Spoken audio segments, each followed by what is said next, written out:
Assalamualaikum warahmatullahi wabarakatuh. Balik lagi dengan aku Dina Fitria di podcast Hafilah Life. Kali ini topik kita tentang pertemanan.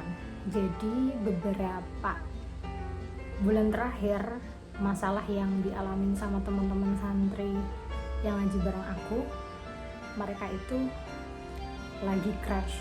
So ada satu kelompok pertemanan, yang satu ada kelompok lain juga, dan mereka berasumsi bahwa mereka saling membenci.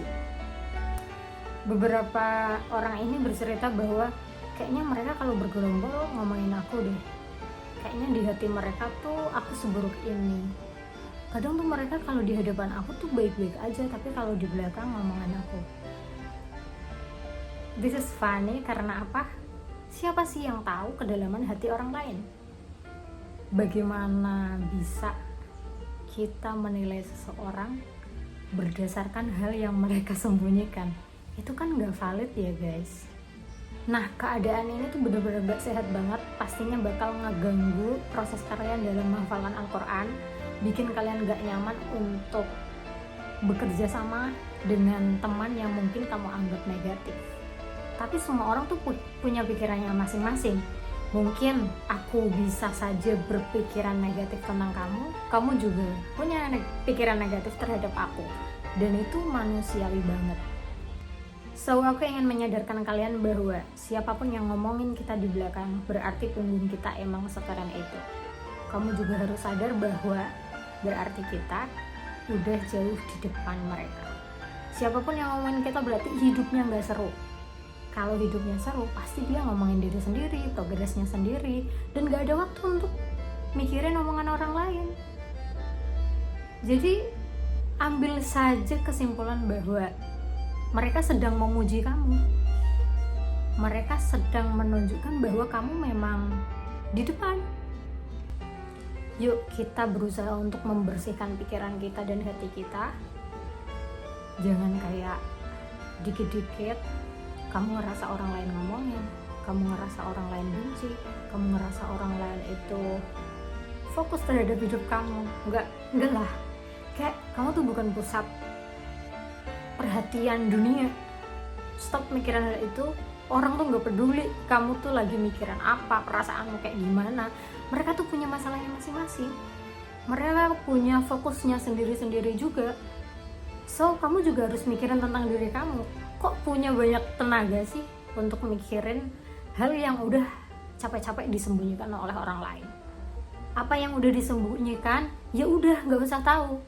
Apa untungnya mengetahui hal negatif tentang kamu? Yang perlu kamu ketahui adalah kamu yang paling tahu seberapa baik kamu. Allah yang paling tahu seberapa kamu berusaha untuk menjadi hamba yang baik. That's all. Kamu gak butuh validasi orang lain. Orang mau ngatain apa, yang paling tahu tentang diri kamu ya kamu. Jadi omongan mereka tidak valid. Kalau kamu ngalamin hal ini, aku tahu banget kalau ini berat buat kamu. Karena fitrahnya manusia ingin disayangi, ingin dilindungi, ingin dihormati, ingin berteman. Ya, tapi nggak semuanya kan dalam kendali kita. Hati orang lain itu tidak dalam kendali kita. Jadi hal-hal di luar kendali kita serahin aja ke Allah. Mungkin aku bisa bantuin kamu dengan memberikan rekomendasi. Angkat tangan kamu ke langit. Ya Allah, semoga aku memiliki sahabat yang bisa mendekatkan aku kepadamu, bisa membuat aku jauh lebih baik dari hari kemarin, bisa membuat aku semakin beriman, bertakwa. Jauhkan aku dari orang-orang yang toksik, orang-orang yang bikin aku overthinking dan ngerasa gak bermakna.